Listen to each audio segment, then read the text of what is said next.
Let's see, what do I need to do here? Please.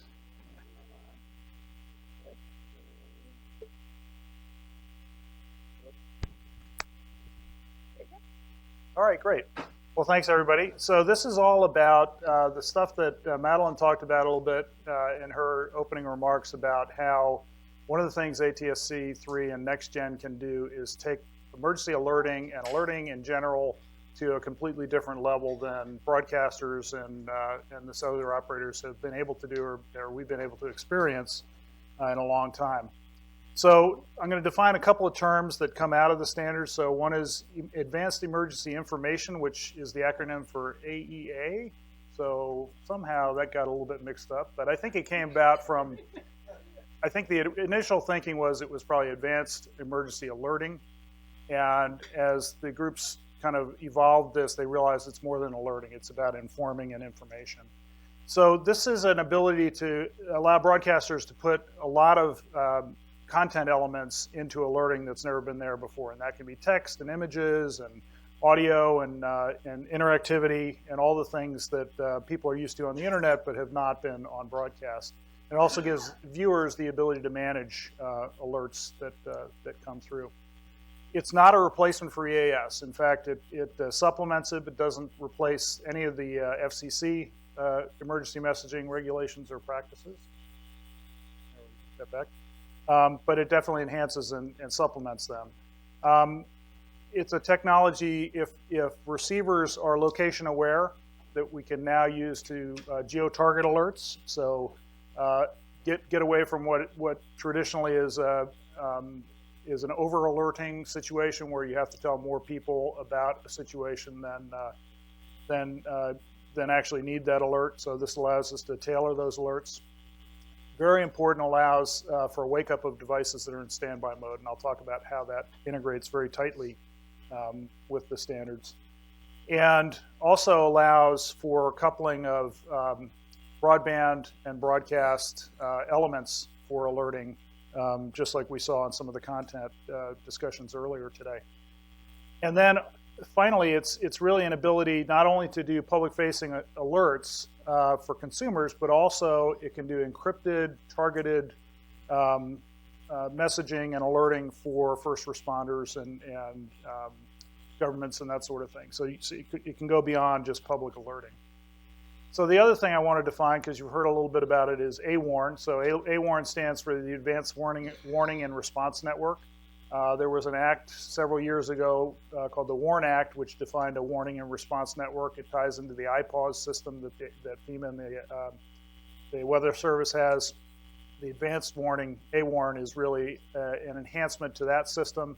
And there's a group called the AWARN Alliance that is a cross-industry group that is looking at how do we take this technology and make sure that it's being used for effective messaging. And that's a very broad group that covers broadcasters, the public safety agencies, the trade associations, manufacturers, et cetera. So it's a group that is helping guide the alerting in NextGen TV. The key standards are really the A321 and A331. So the importance of 321 is really that these alerts are tied into the bootstrap of the ATSC. Really a robust way of making sure that that alerts get through, and that's where the wake-up field is. And then the 331 is really defining the services and the content and so forth associated with the alert.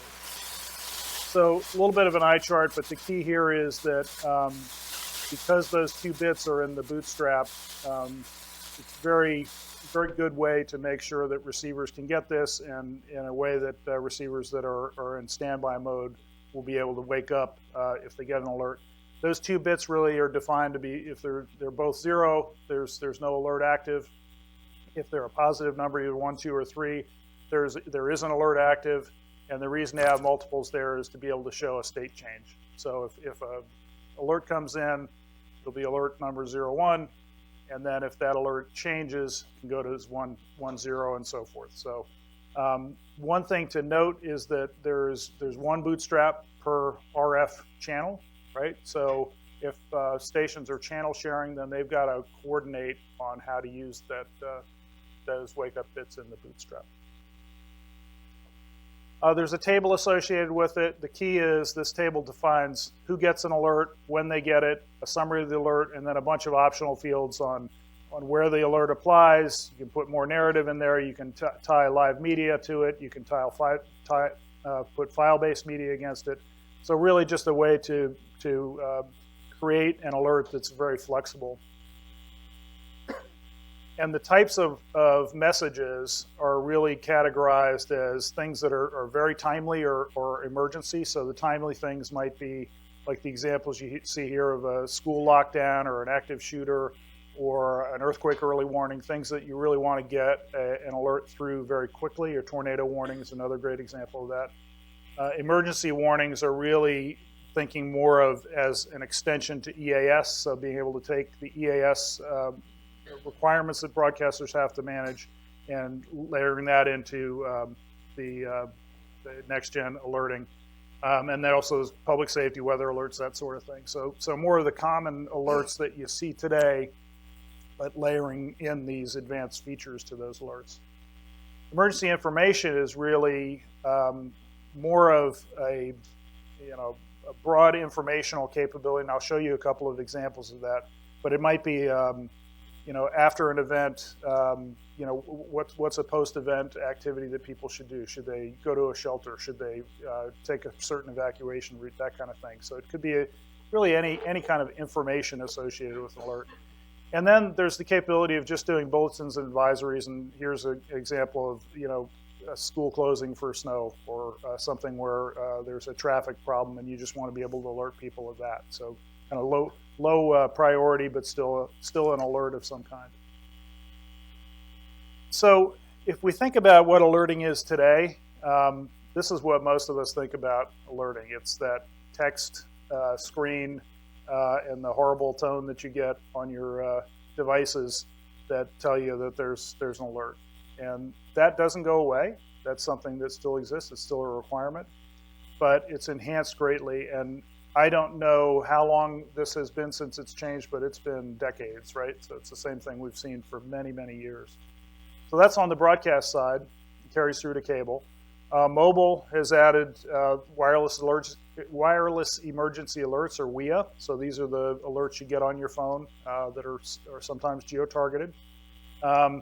And they are text-based, so they are today limited to 90 characters of text. Sometimes can have a link that you can put in there if you need more information, but very limited, and also somewhat time insensitive. So in congestion situations, sometimes these alerts take many seconds or minutes to come through.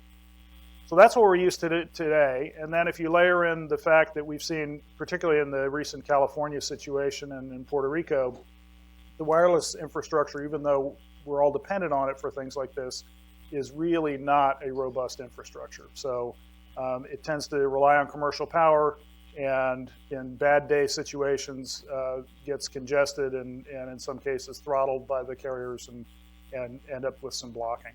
So the opposite of that is really the broadcast side, where the broadcast infrastructure is very resilient, it's ruggedized, very high availability, it's truly multicast, so you don't get this congestion situation on alerts that sometimes the other options of getting alerts out do, and in most cases has backup power systems. So the experience is very good. So this was a specific case of after Hurricane Irma in Florida.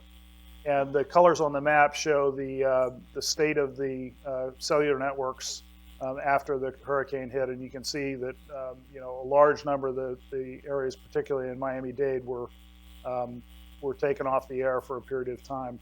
Out of 96 broadcast stations, only one went off the air. So it shows you, we've got really a robust infrastructure that is really important in these alerting situations, because it is so much more robust than other opportunities. So this was a comment that Chairman Pai made in his opening remarks for the approval of the NextGen NPRM at the FCC. And this really, to me, speaks to the capabilities and the desires of NextGen for alerting. So basically things where you can tailor it to specific people in neighborhoods, wake up devices, and really augment what the alerting that we've all been used to having. So this is the slides I'm going to show you here are provided by AWARN. So this is the group that has been working on more of the user interface of this for several years. This is kind of a first generation look at alerting. So this is around 2016. And it's not a lot different than the wireless emergency alert. It's a text box overlaying the screen. It's fairly simple. Also, the capability of bringing in some things that are more advanced, like a little bit of, in this case, an image of a missing child, a little bit of interactivity. You can see the forward and back, but still pretty basic and pretty straightforward. A second generation really looked to taking advantage of the W3C capabilities and HTML5, and putting in here, in this case, you see a lower third that's got the Amber Alert. It has a number of selectable objects that, there's more information, the pictures of the victim and the suspect, the car description, and so forth. And if you zero in on one of those, this is one looking at the suspect, you get a picture. And depending on what the broadcaster wants to do, in this case, there's a live element. So there can be a live video and a squeeze back that is a story associated with this alert. And so you can see it's getting richer and richer in terms of capabilities and look and feel and interactivity. This is really kind of the current generation, so a little bit different look in the design. So in this case, the alert is a little bit more in your face. It's in the center of the screen. This is a case of a flooding and landslide in Santa Barbara. And so you get this alert, and one of your options is more information, so you can drill in, and this is where you start seeing the real capability. So here is not only a map showing where the problems are, but it also shows where the receiver is on the map. So you see the blue dot there is a place where this receiver is, and it's highlighted on the map. And then you can do things like, in this case, there's a shelter, and it tells you, okay, this is your nearest shelter. You're here on the map, and gives you a path to get to that shelter. So very personalized. It tells you where, in this case, what to avoid and where to go.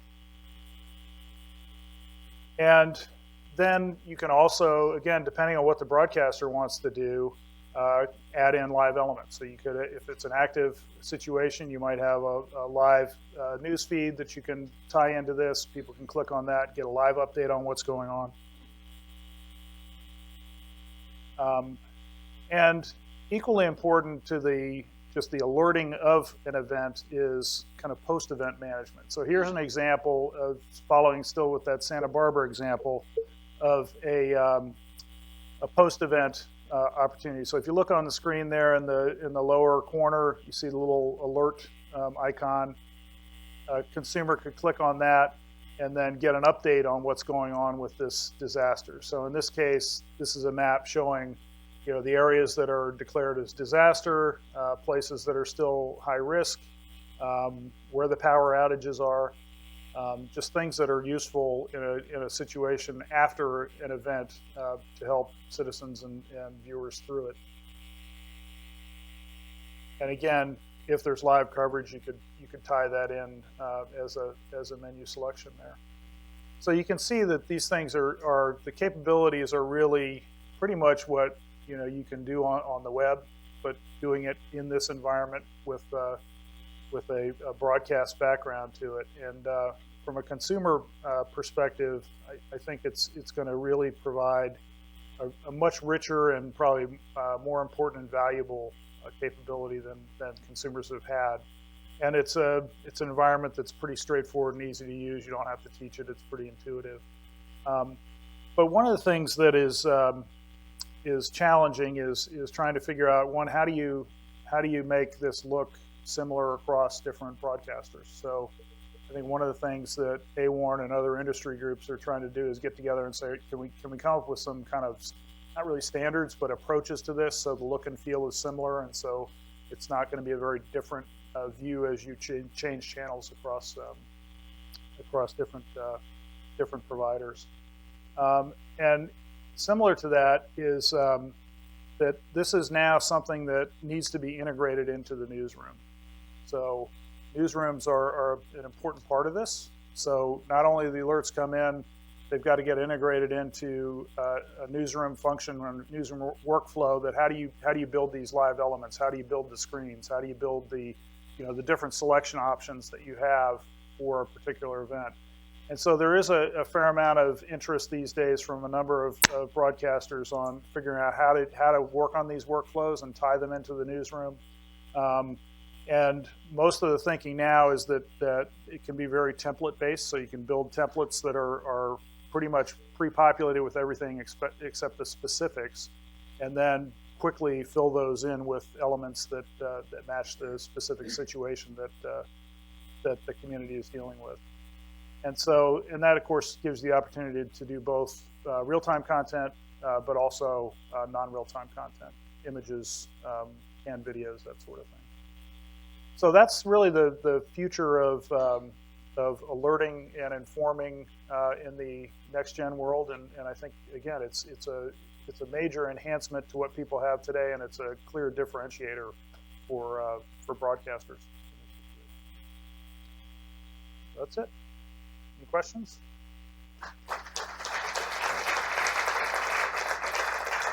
Thanks. Question over there?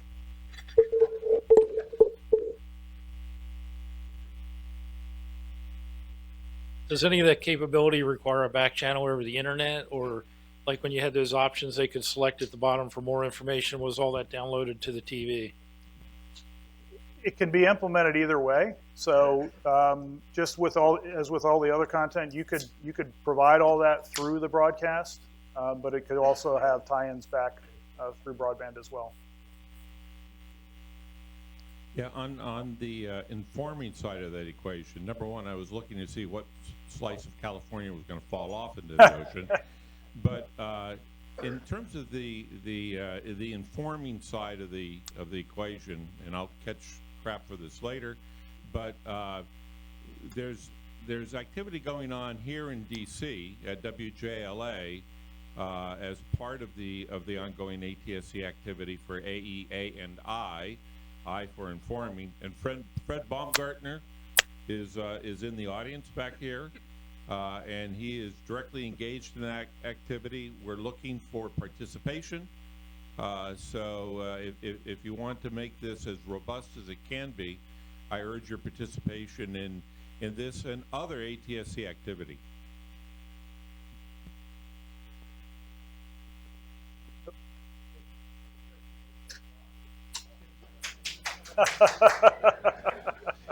Hey, John, great presentation. Just one other point to make, that one of the reasons that broadcast and the wireless world are so different in terms of resilience and reliability is it's just physically a lot easier to make robust one high power, high tower than it is to clearly to dozens or hundreds of networked smaller sites.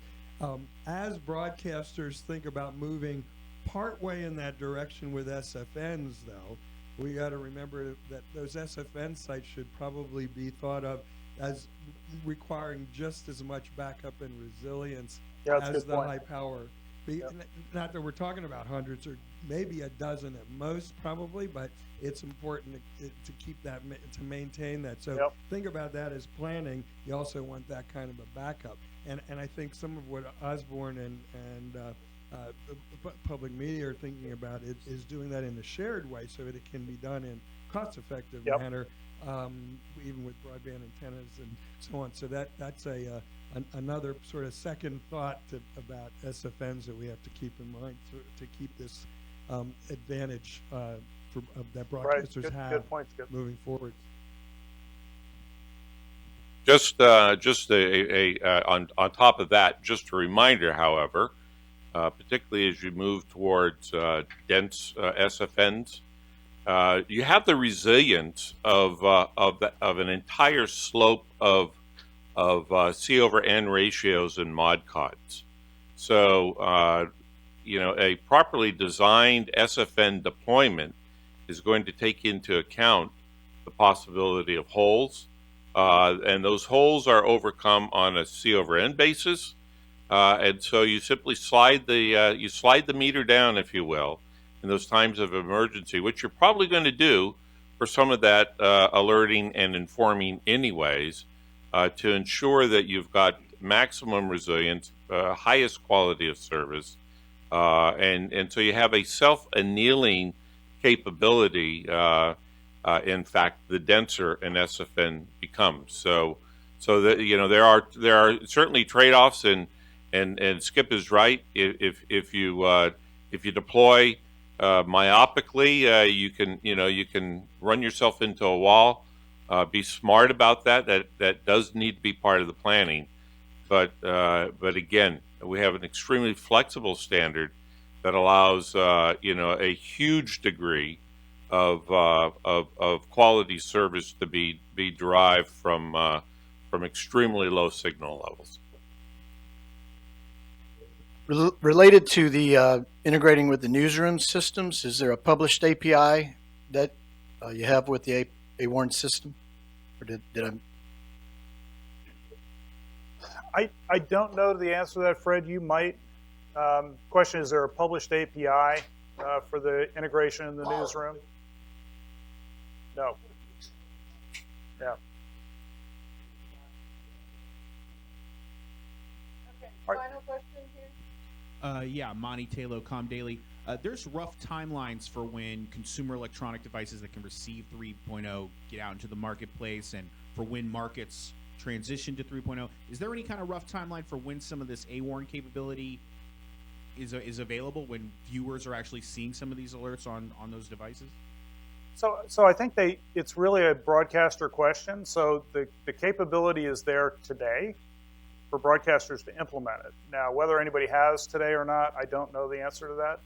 And I think it's probably a bit of a chicken and egg situation. So there are definitely people doing, examples and trying this out, but I don't know if anybody's done it in the wild yet. We have a panel of station group folks at the end of the day, so you might want to save that question. You can ask them. Great. Thank you, John. Thanks.